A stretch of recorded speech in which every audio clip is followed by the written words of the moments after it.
லூக்கா எழுதின சுவிசேஷ புஸ்தகத்திலே 2 குறிப்பிட்டவர்களை மாத்திரம்தான் பொல்லாதவர்கள் என்று சொல்லப்பட்டிருக்கிறது, பொல்லாங்கு நிறைந்தவர்கள் என்று சொல்லப்பட்டிருக்கிறது.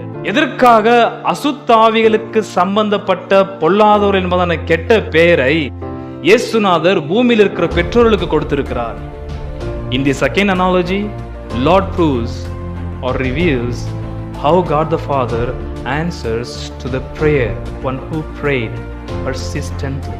பிசாசு வசிக்கத்தக்கதாக நம்முடைய இருதயம், நம்முடைய உடல் அவனுக்கு சாதகமா இருக்கிறது. எதற்காக கேட்ட ஜெபத்திற்கு பிதாவாகிய தேவன் பரிசுத்தமுள்ள ஆவியானவரை அருள வேண்டும்? நம்முடைய பிள்ளைகள், நம்முடைய ஜனங்கள் பரலோக பிதாவை இயேசுநாதர் நிமித்தமாய் அறிந்த ஒரு விசுவாசியும் அவர் நோக்கி எதை கேட்டாலும் பரலோக பிதாவாகிய தேவன் அருளுவது யாரை? பரிசுத்தமுள்ள ஆவியானவர்.